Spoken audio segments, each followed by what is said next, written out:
In the quiet year of 1119, beneath the golden skies of Jerusalem, where time itself seemed to drift like dust over sun-warmed stone, 9 French knights arrived, not with fanfare or threat, but with humble purpose in their hearts, presenting themselves before King Baldwin II with an idea so unusual, so quietly revolutionary, that it would shape the course of history in ways no one could then imagine. For these men did not seek land or gold or glory. They sought permission to serve, not as ordinary knights of the realm, but as guardians of pilgrims, protectors of the faithful, and stewards of the holy paths stretching across the hills and valleys of the newly formed Kingdom of Jerusalem. And though their armor bore no crest and their pockets held no coin, what they offered was something deeper, a vow of poverty, of chastity, and of obedience, a sacred promise to stand as both monks and warriors, shielding those who journeyed to sacred places from the dangers that lurked among the winding trails, from the bandits and the rocks and the shadows and the trees. And the king, moved by their conviction and their courage, granted them quarters on the ancient Temple Mount, within the very stone bones of Solomon's once mighty temple, a place humming with the echoes of centuries, where prayers from Christians, Muslims, and Jews rose like smoke into the night air. And it was there, on those sacred stones, that the poor fellow soldiers of Christ and of the Temple of Solomon were born, living simply, sleeping lightly, sharing horses and bread, their white mantles plain but pure, marked only by the red cross that came later, a symbol of their silent mission. For though the roads were dangerous and the kingdom was fragile, they rode not for conquest but for protection, moving with the quiet purpose of those who believe deeply in something greater than themselves. And as the years passed, and the tides of faith and power continued to swell across the Mediterranean world, their presence became a comfort to weary pilgrims whose journey was both spiritual and physical, whose hearts beat with longing for grace and forgiveness at the shrines of Jerusalem. And these knights, so few, so solemn, became known for their discipline, their loyalty, and their sacred silence, never seeking fame, but earning honor with every mile they rode. And in distant Europe, where snow fell gently on monastery roofs and abbots pondered letters by candlelight, word of this brotherhood spread, until it reached the ears of Bernard of Clairvaux, a man of immense holiness and intellect, who at first was puzzled by the idea of warrior monks, men who wielded swords and prayed with folded hands. But as he listened, as he felt the purpose beneath the paradox, he became their voice, their advocate, crafting words that would lift the order into legitimacy, giving shape to their purpose in the eyes of both church and crown. And thus what began as 9 brave souls became a recognized force of faith and steel, their mission expanding, their numbers growing, their name, Knights Templar, becoming known in every corner of Christendom. And yet still they kept to their path, guarding the holy routes with quiet hearts and steady hands, their lives a blend of monastic stillness and martial resolve. And though time would carry them through triumphs and trials, betrayals and battles, in these earliest days they were something altogether pure, a flickering light in the darkness, a promise kept on ancient roads. And if you close your eyes now and listen through the hush of evening, you might still hear the soft rhythm of hooves in the dust, the whisper of white cloaks in the breeze, and the gentle breath of knights who dreamed not of thrones, but of service, not of riches, but of purpose, riding onward beneath the stars, ever faithful, ever watching, ever guarding the long and sacred journey home.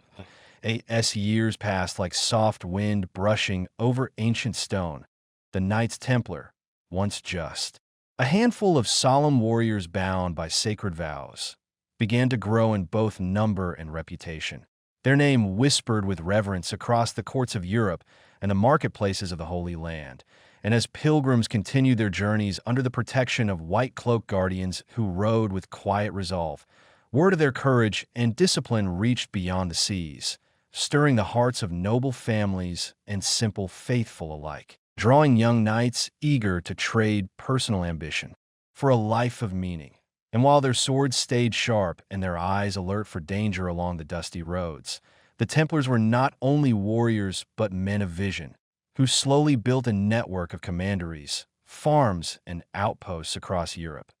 Not for conquest, but to fund their mission, to feed the hungry, to tend to the wounded, and to ensure that the pathways to the Holy Land remained open for all who sought peace or redemption. And their lands were worked not by lords, but by loyal stewards and humble laborers, creating a vast web of support that allowed the Templars to operate with surprising independence from kings or bishops. For their allegiance was not to crowns or earthly powers, but to a higher cause. And in time, they became trusted not only with swords, but with treasure, as nobles and merchants began to entrust their gold and jewels to the safekeeping of the temple, knowing that the honor of these warrior monks was worth more than any vault or lock. And so it was that the Templars, without intending to, became the guardians of wealth, developing a quiet, sophisticated system of letters of credit that allowed travelers to deposit funds in one corner of Europe and retrieve them safely in another, far from the reach of bandits or fraud, and thus, unwittingly, they laid the early foundations for what we now call banking, though to them it was simply another form of service, another way to protect those who journeyed in faith, and while they still trained by torchlight, still rose for prayers at dawn, and still rode in silence through dangerous lands. The order grew into something larger, a network of charity, security, and devotion stretching across kingdoms, touching the lives of peasants and princes alike, and in the stillness of their chapels and the quiet halls of their commanderies. These knights who had once shared a single horse now shared a legacy far greater than gold, a fellowship woven from courage, discipline, and sacred trust. And those storms would one day gather on distant horizons, for now the world turned beneath their watchful eyes and steady hands. And each night, as the stars blinked awake over the holy city, the Templars kept their vigil, holding fast to their vows, to their mission, and to the soft, unspoken hope that peace might one day ride beside them. But as the seasons passed and the order of the temple reached the height of its influence, the gentle rhythm of duty and devotion began to echo through the corridors of power, where kings and emperors took notice of the knights, not merely as protectors of pilgrims, but as quiet stewards of wealth, land, and loyalty. And in courts from Paris to Lisbon, from London to Rome, whispers grew into questions, and questions into envy. For the Templars, with no allegiance to any throne and guided only by the Church and their sacred rule, held something rare, freedom, the kind of freedom that kings did not possess. And while the knights continued to patrol the dusty roads of Palestine, tending to weary travelers and defending crumbling outposts against shifting tides of war, their European commanderies flourished with quiet efficiency, managing farms, mills, vineyards, and estates that yielded food not only for the poor, but also for distant brothers in the east. And in the stillness of Templar chapels lit by flickering oil lamps, men still knelt in silent prayer, reciting verses long memorized, their swords laid beside them in humble tribute to the God they served. But outside those walls, alliances shifted like desert sands, for while the knights clung to vows of poverty and obedience, the world around them grew more restless, and as the Crusader states weakened under renewed pressure from resurgent Muslim forces, the need for reinforcements went unanswered. Enthusiasm for crusading faded, and the Holy Land began to slip, inch by inch, from Christian hands. Yet still the Templars stayed, defending Acre, Tyre, and other coastal bastions with the same calm resolve that had defined their birth. But when Acre finally fell in 1291, marking the end of Christian rule in the East, the knights returned not in shame, but in sorrow, carrying with them relics, memories, and the deep ache of loss. And yet in Europe, they were welcomed not with honor, but with suspicion, for without the Holy Land, many questioned their purpose, their power, and their growing wealth. And so it was that shadows gathered behind their walls, shadows of politics, ambition, and fear. And one such shadow bore a crown, King Philip IV of France, a monarch burdened with debts and troubled by the idea of any force within his realm that he could not command. and though he had once respected the Templars, even sought entry into their ranks in his youth,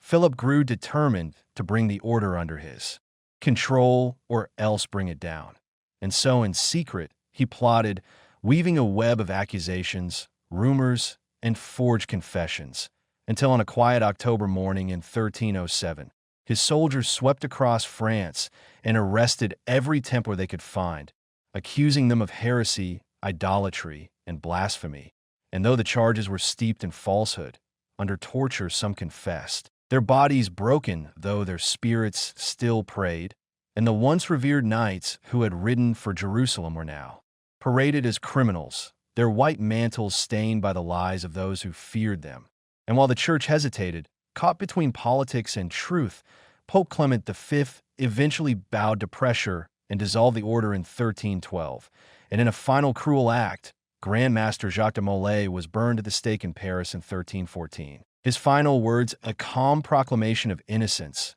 and a call for justice from beyond the grave. And so the Order of the Temple came to a bitter end in the eyes of men. But not in the pages of time, for the legacy of the Templars endured in quiet echoes, in the ruins of commanderies now overgrown with ivy, in legends whispered by firelight, in books hidden in ancient libraries, and in the peaceful dreams of those who still believe in honor, courage, and the power of faith to guide the sword. And as the stars wheeled slowly overhead and the world turned once more, the memory of the Templars, born from 9 nights and a dream, continued to ride gently through history, a soft echo of footsteps on stone, a prayer carried by the wind. And though the fires that consumed Jacques de Molay's final breath seemed to mark the end of an era, his whispered curse and the silent dignity with which he met his fate ignited something deeper in the minds of those who watched and those who remembered.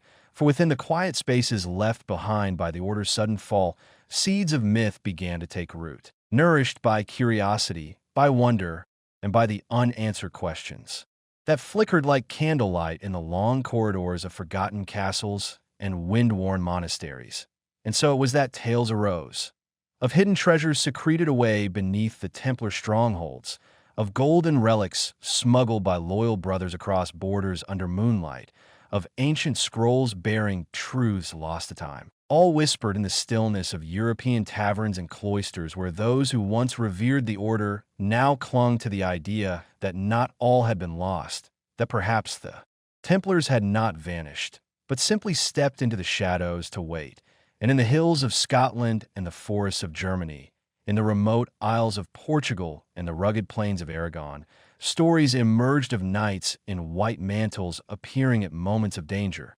defending villagers from unseen threats, offering protection without words, and vanishing before dawn, leaving only the faint scent of myrrh and iron in the air. And scholars in candlelit studies turned brittle parchment and translated ancient codes, tracing the Order's cryptic symbols carved into cathedral stones and etched into forgotten tombs, while others whispered that the Holy Grail itself, the sacred vessel of divine mystery, had once been guarded by the knights and now lay hidden beneath some ancient chapel built not for worship, but for protection. And across the centuries these legends danced just beyond reach, always beckoning, yet never fully revealing themselves. And it was said that the Freemasons, a brotherhood rising in later centuries, had inherited some fragment of Templar knowledge, preserving within their rituals and architecture the silent legacy of the warrior monks who had once walked beside kings and commoners alike. And whether truth or tale, this idea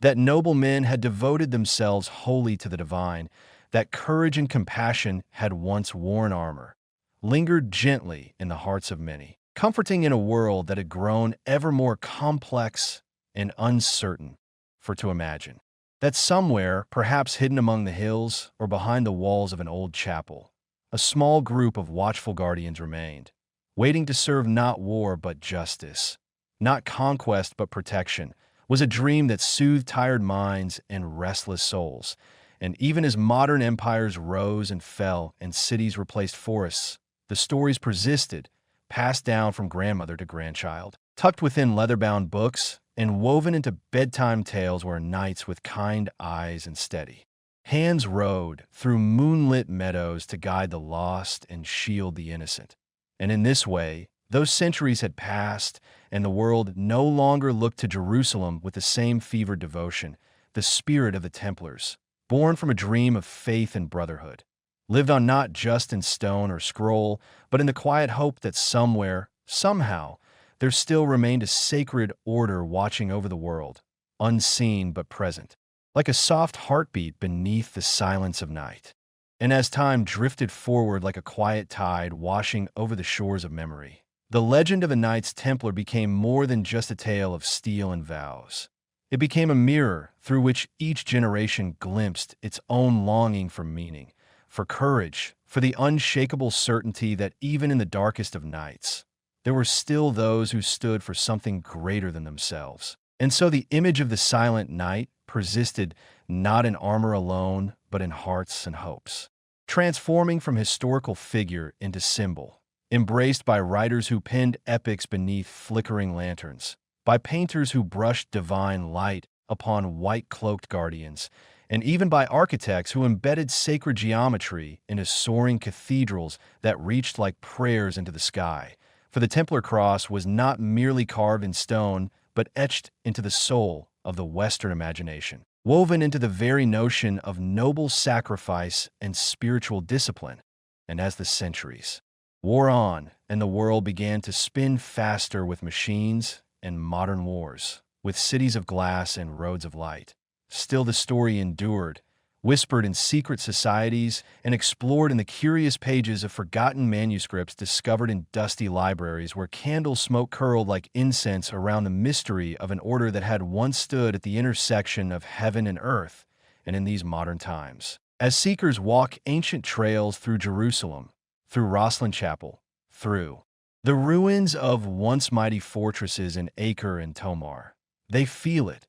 not just history, but presence, a hush that descends when footfalls echo in sacred silence, as if the stones themselves remember the footsteps of men who prayed with swords by their side and peace in their hearts. And beyond the scholars and tourists, even in the quiet of our own lives, when we close our eyes and wish for something unwavering, something still and sacred in a world of noise, the spirit of the Templars whispers, gently, not calling us to battle, but to integrity, to honor, to a kind of personal pilgrimage where courage means kindness and devotion means service. And perhaps that is the truest legacy of those 9 knights who once stood before a king in Jerusalem, not seeking riches or land, but simply asking to protect the weak. For in every small act of goodness, in every quiet moment where one chooses compassion over comfort, there's a flicker of that ancient light reborn. And so we carry them forward,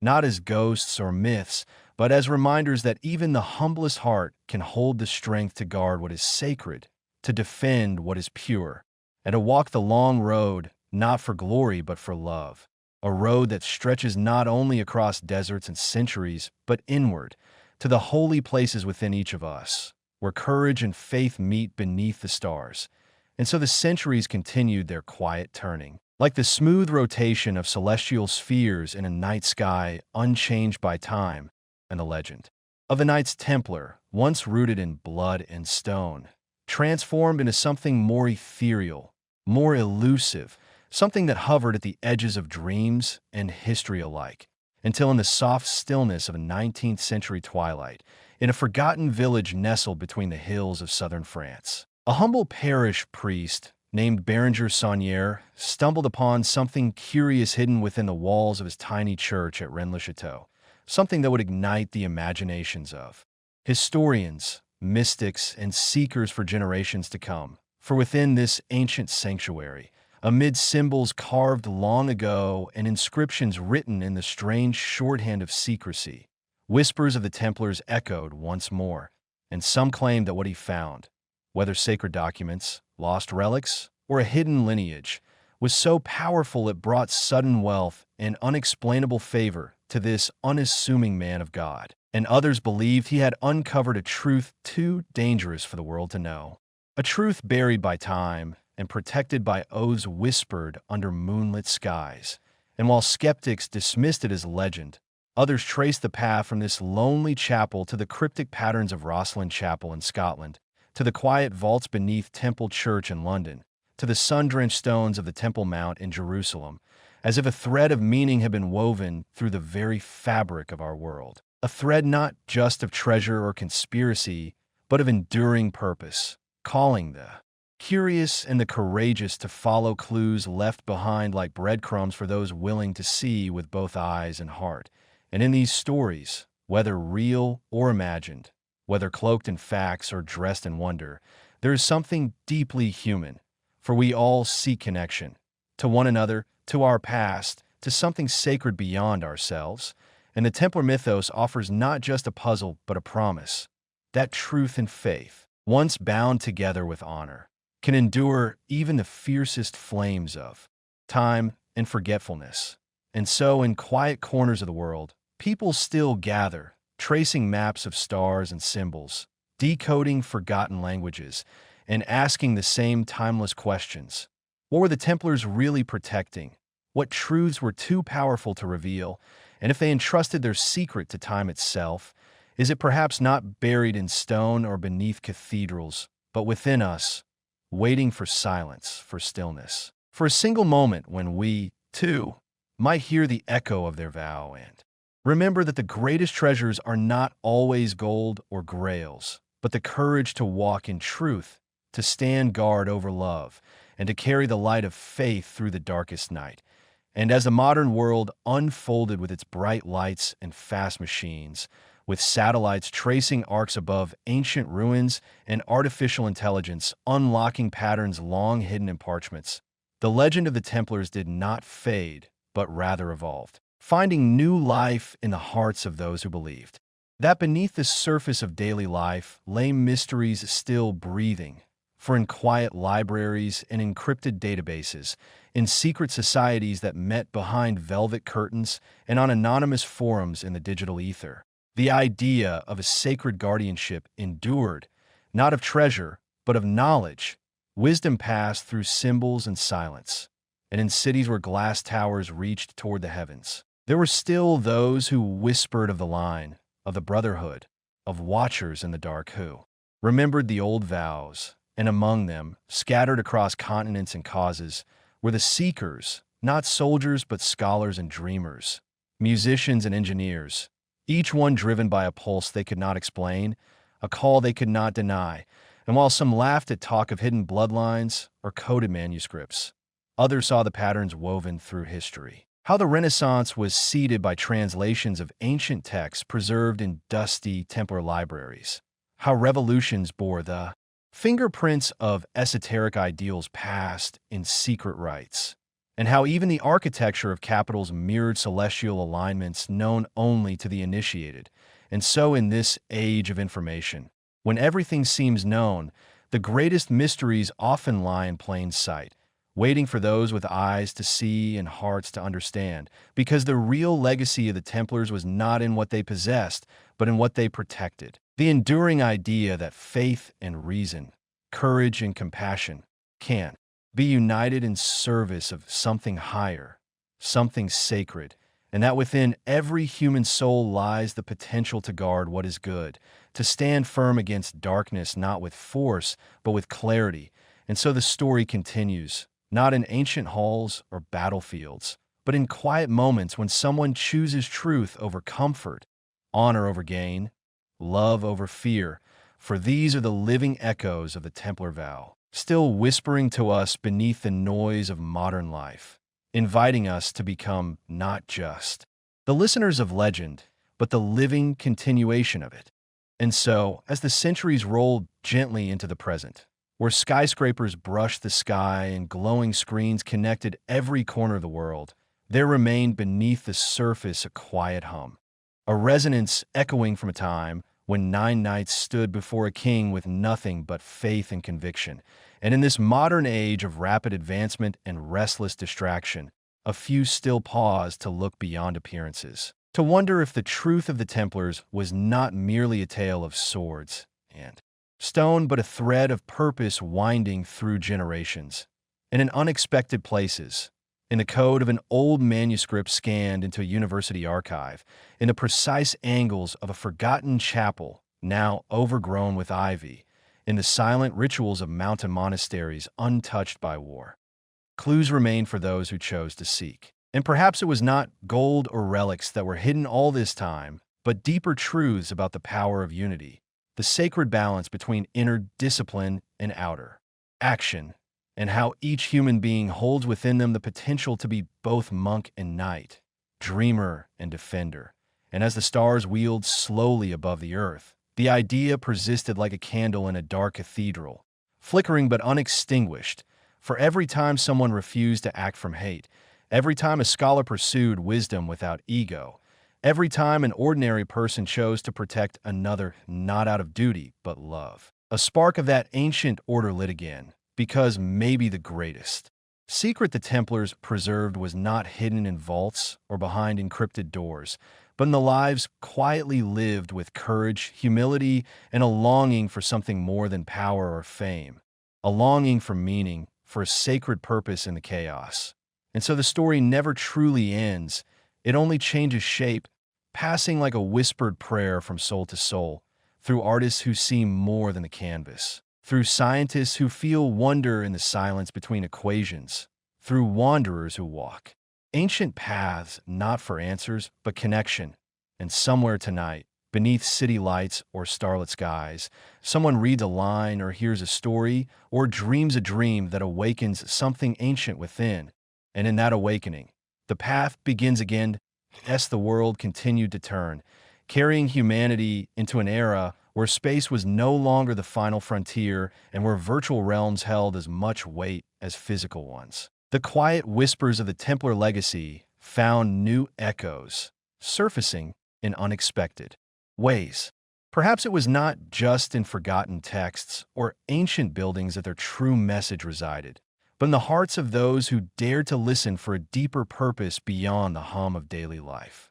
In the age of information, where every question seemed to have an answer at the tip of a finger, the most profound truths were still held in the silence between the noise, in the spaces where curiosity met humility, and the world seemed to pause for just a moment. The Templars, in their own way, had always known that their true power lay not in the material, but in the ideals they upheld: honor, sacrifice, and a commitment to something greater than the self. These ideals, while hidden behind centuries of myth and misconception, still resonated in the actions of those who chose the path of service, who sought truth not for glory, but for the collective good, who stood in the face of adversity, not because it was easy, but because it was right. It became clear that the Templar Order, while dissolved in the formal sense centuries ago, had not disappeared entirely. It had transformed, evolving into something subtler, more fluid, yet still powerful in its impact. Those who sought to protect the vulnerable, who fought for justice in silent corners of the world, who spread knowledge and wisdom through every medium, were the inheritors of that ancient spirit. It was no longer just the knights who wore white mantles that carried the weight of the order, but every teacher, every healer, every artist who used their talents to uplift the soul and bring light to shadowed places. And in this new age, where the world was at once more connected, yet paradoxically more fragmented, the message of the Templars had grown clearer. The true battle was not in distant lands or forgotten temples, but in the choices we made every day, in how we treated one another, in the courage to stand for what is right, even when the odds seem insurmountable, in the quiet but unwavering commitment to protecting what is sacred, whether that be life, knowledge, or freedom. For it was through these small, seemingly insignificant acts that the true strength of the Templar legacy was carried forward. As technology advanced and society pushed further into the unknown, the importance of human connection, of understanding, of compassion, and of truth remained unchanging. The Templar Order may have worn a different face in the modern world, but its heart still beat within the world's hidden defenders, those who, like the knights of old, chose to be guardians of something much larger than themselves. whether it be the truth in a forgotten story, the protection of vulnerable lives,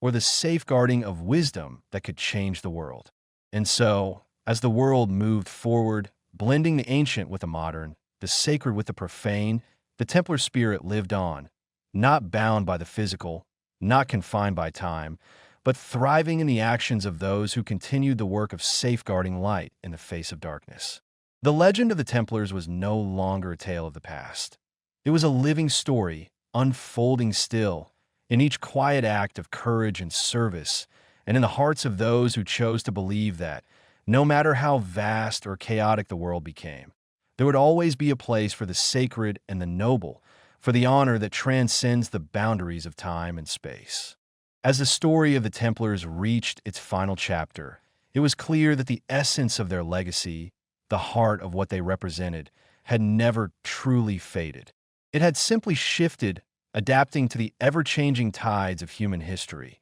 finding new forms, new faces, and new expressions. The ideals of the Knights Templar, honor, duty, and a deep commitment to a higher cause, remained timeless, not bound by the constraints of any single era, but woven into the fabric of every generation that sought to understand the balance between power and responsibility, between belief and action. In the modern world, where the complexities of life often felt overwhelming and the lines between right and wrong blurred by the demands of progress, it was easy to forget the foundational principles that had once driven empires and armies. Yet, quietly, all around the world, there were those who continued to uphold the core values of the Templars, embodying their spirit in the most ordinary, yet profound, ways. These were the individuals who chose to walk the path of service not for recognition, but because they understood that true strength lay in selflessness,